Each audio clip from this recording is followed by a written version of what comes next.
of strike. Over 600 migrants arrived Niger from Algeria. Still on the world stage, Saul advocates more seats for African Union. On sports, Becerro speaks ahead of Algeria clash. And now the news in detail. President Muhammadu Buhari has appointed Salihu Dembose as the Director General, Chief Executive Officer of the Nigerian Television Authority, that is the NTA. This was disclosed by the Minister of Information and Culture, Lai Mohammed, who announced the appointment in a statement in Abuja on Wednesday. According to the statement, the appointment is for a tenure of 3 years in the first instance. Until his appointment, Dembose was the Executive Director, Marketing of the NTA. He has served as General Manager of 2 stations in Lokoja and Kano and as Zonal Director in Kaduna State, among other appointments, with a career in media that spans over 20 years. The National Industrial Court of Nigeria has today ordered the Academic Staff Union of Universities, that is ASU, to call off its ongoing strike. According to reports, ASU has been on strike since February 14 to press home the demands for improved fundings for universities, a review of salaries for lecturers, among other issues. Several meetings between ASU and the federal government had ended in a deadlock. Consequently, the federal government headed to court to challenge the strike. The government, through its counsel, James Igwe, prayed the court for an interlocutory injunction restraining ASU from taking further steps as regards the strike, pending the determination of the substantive suit. The Nigerian Senate has screened and is awaiting the confirmation of Justice Olukayode Ariwoola as the Chief Justice of Nigeria. The justice took over from Mohammed Tanko, who resigned from the position after 14 justices of the Supreme Court charged him of corruption. Ariwoola was immediately appointed by President Muhammadu Buhari after the resignation of Justice Tanko. The president had earlier sent a letter to the Senate in July 27, 2022 in respect to the confirmation of Justice Ariwoola Olukayode as the nation's Chief Justice of Nigeria. With the confirmation, Ariwoola will be the 18th CJN of the nation since 1956. And on to security matters, experts are meeting in Abuja, Nigeria's capital, to evaluate what has been achieved in the country. The Ministry of Defense Health Implementation Program. Newsmen gathered that the program was established to control the spread of infectious diseases among troops and those who reside near the barracks. Speaking at the event, Shad Kognig, Commander Walter Reed Army Institute of Research, commented on the importance of the exercise. There are no borders to diseases. And Nigeria and the world have seen their fair share of infectious diseases, from HIV to Ebola to COVID to monkeypox.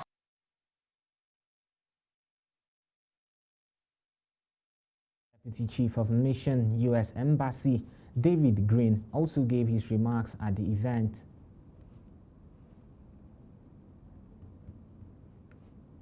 The combined efforts of all of us here in this room today have accelerated Nigeria's HIV response, and we expect to reach HIV epidemic control by 2024, 6 years ahead of schedule. Permanent Secretary, Ministry of Defense, Ibrahim Kana, said the aim of the meeting was to assess the level of progress achieved by the two countries. It's a meeting, between the two countries to review the progress made so far, with a view to actually making recommendations for future engagements between the two countries.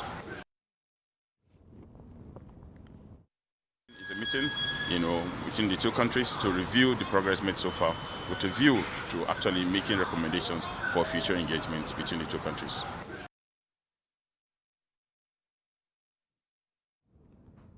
The National Independent Electoral Commission, INEC, has stated that all 18 political parties in the country have fielded candidates for the forthcoming general elections in February 2023.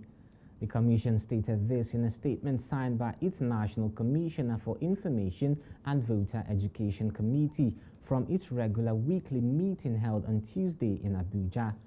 The statement mentioned that the political parties fielded candidates and their running mates in the presidential elections. About 1,101 candidates are vying for 109 senatorial seats and 3,122 candidates who are vying for the House of Representatives, making it a total of 4,223 candidates vying for seats in the National Assembly.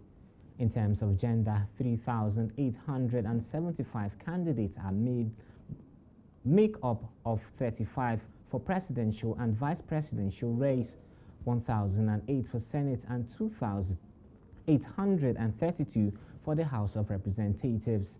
Similarly, 381 females comprising of 1 female, 92 candidates for the Senate and 288 for the House of Representatives are contesting. The Commission further stated that 11 of the candidates are people with disabilities, that is the PWC. When we return, news from other parts of West Africa. Don't go away.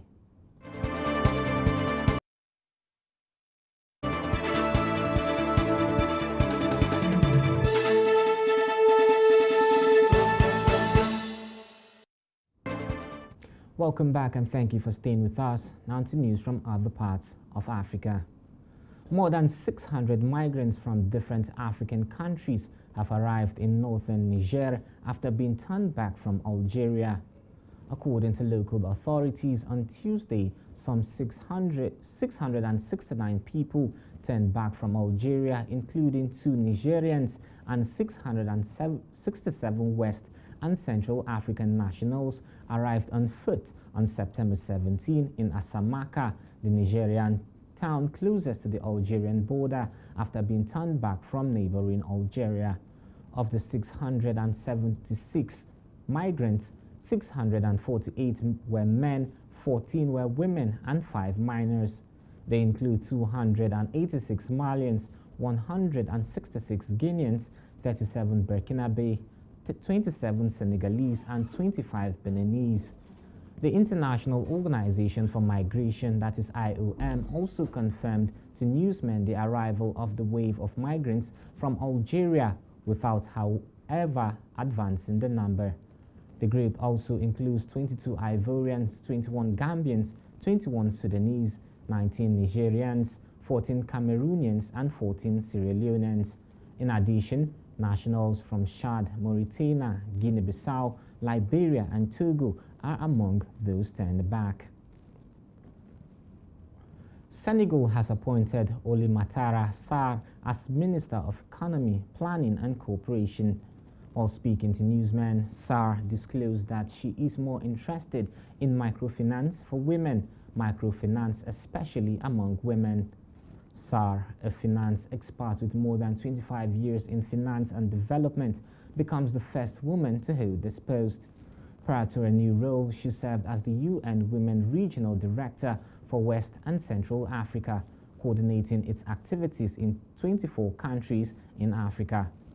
A believer in equal opportunities, she has championed sustainable development through the inclusiveness of girls and women through a holistic approach of rights representation and resources. We move to other parts of Africa after this break. Stay with us.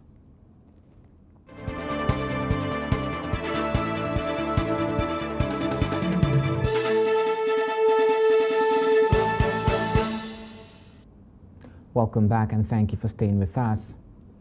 South Africa's Constitutional Court on Tuesday ruled that campaign donations must be declared. This decision is aimed at fighting alleged corruption cases that came ahead of an internal vote by the ruling ANC party to name its president and candidate for the next presidential election. President Cyril Ramaphosa's campaign financing for the party leadership sparked controversy in 2017. Mandate that we are getting here is we must hasten service delivery. And I've been saying that I don't want any further excuses. I just want us to work. In South Africa, the impeachment of the head of state is subject to a 2/3 majority vote in the assembly. The ANC holds more than 2/3 of the seats in the National Assembly. The Ethiopian government has rejected a report by United Nations, that is UN Commission, describing it as incomplete, incoherent and unsubstantiated and intended to demonize Ethiopia. The UN-backed commission on Tuesday highlighted what it called credible information of large-scale killings committed by Ethiopia's National Defense Force.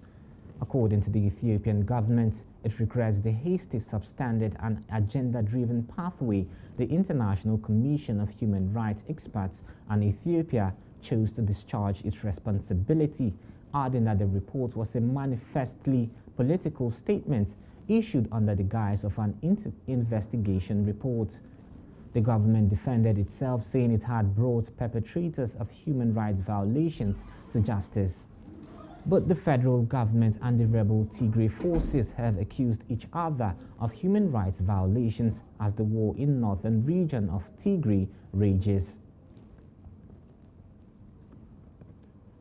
In the course of rising prices to a warming planet and deadly conflicts, the global state of affairs is dire. Speaking on Tuesday at the 77th session of the UN's General Assembly, Macky Sall, the Senegalese president and chairperson of the African Union, insisted on the threat of terrorism.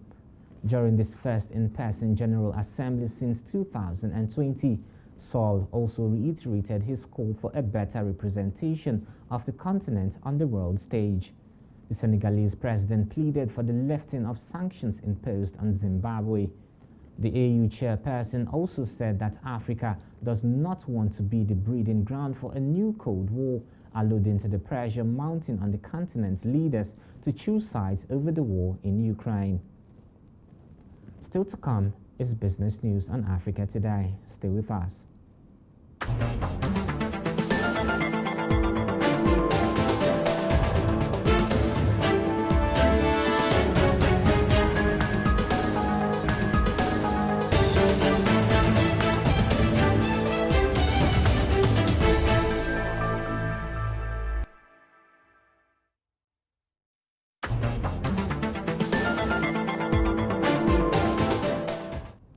Welcome back and thank you for staying with us. Now to business news. The House of Representatives has begun its investigation of the joint ventures and production sharing contracts entered into by the Nigerian National Petroleum Corporation in the last 32 years. The House Ad Hoc Committee to investigate the structure and accountability of the joint venture businesses and production sharing contracts of the NNPC from 1990 to date on Tuesday held its inaugural investigative hearing. Speaker of the House, Femi Gbajabiamila, while declaring the hearing open, said he was delighted to inaugurate the committee at this critical point of the nationhood where more resources are needed to diversify the economy. Chairman of the committee, Abubakar Fulata, noted that the thrust of the probe would be to critically examine whether the operations of the JV businesses and PSCs between the oil companies involved in the arrangements with the NNPC had been conducted within the ambit of the laws and to determine whether the benefits accruable to Nigeria were fair and reasonable. Meanwhile, the House Committee on Public Accounts on Tuesday invited the Acting Accountant General of the Federation, Sylvia Okoliabo, over the failure of his office to present the 2020 audit report of ministries, departments and agencies of the federal government to the Office of the Auditor General for the Federation. Mozambique is finally joining the ranks of liquefied natural gas, that is LNG, exporting countries, with the first shipments from the Coral S 3.4 million tons a year floating LNG project due. According to reports, any celebration over that landmark will be tempered by continuing uncertainties over the future of much larger onshore LNG projects whose development have been disrupted by violent unrest. Coral Sul, located safely offshore with its production facility brought in pre-built from South Korea, was supposed to be the low-risk precursor to two more ambitious onshore projects planned for the Afugi Peninsula in northern Mozambique. The region is adjacent to the country's substantial offshore gas reserves, which are estimated at some 100 trillion cubic feet, the third largest in Africa after Nigeria and Algeria. Still to come on Africa Today is sports news. Stay with us.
Very good afternoon to you and welcome to Sport News on Africa Today. I am Richard Badung.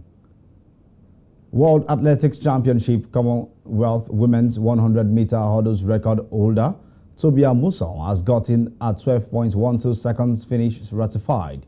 The World Athletic Championship made this known via its social media handles on Tuesday.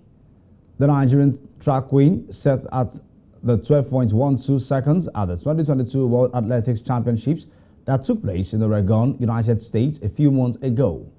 According to World Athletics, Amuson's record is now officially in the record books.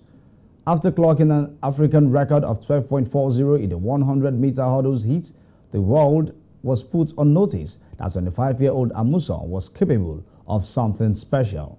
She ran 12.12 seconds in the semi-finals to improve the world record of 12.20 that had been set by USA's Kendra Harrison in London in 2016.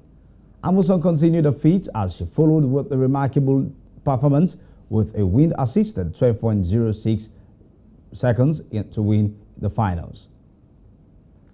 Super Eagles coach Jose Peseiro has expressed his excitement to be back with the national team.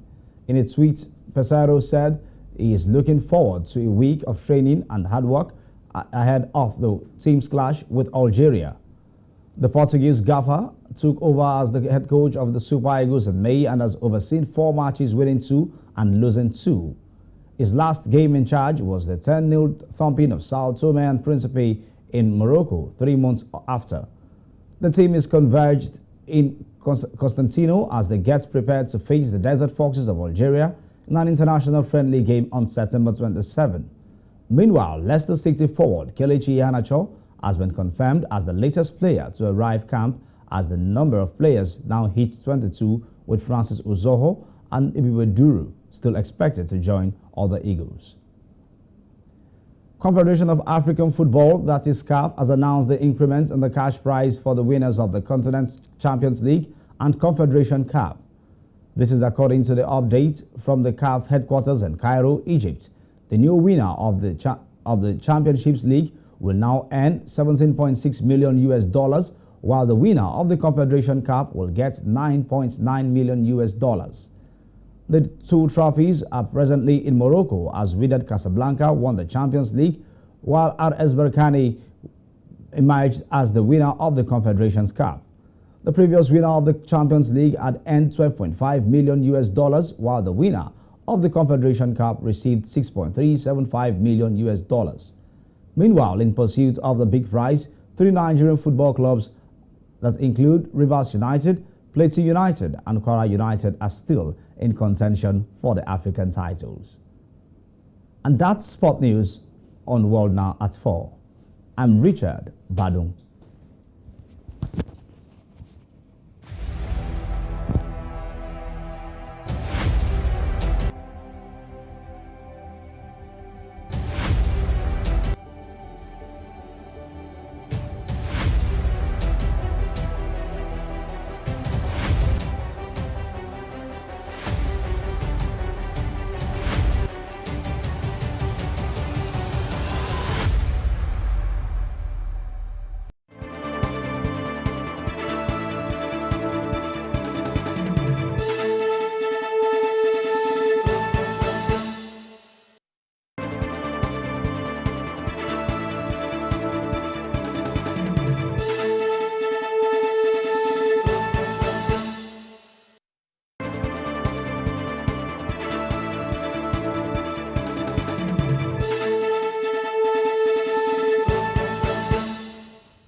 Welcome back and thank you for staying with us. And that's Africa Today. But before we go, here are the headlines once again. On the headlines, we told you court orders ASUU to call off strike. Over 600 migrants arrived Niger from Algeria. We also told you Seoul advocates more seats for African Union. While on sports, Peseiro speaks ahead of Algeria clash. Remember to visit us on Facebook at Hughes TV. Follow our Instagram channel at Hughes TV. Follow the YouTube channel also at Hughes TV. I am Ainan Lubem. Thank you for watching.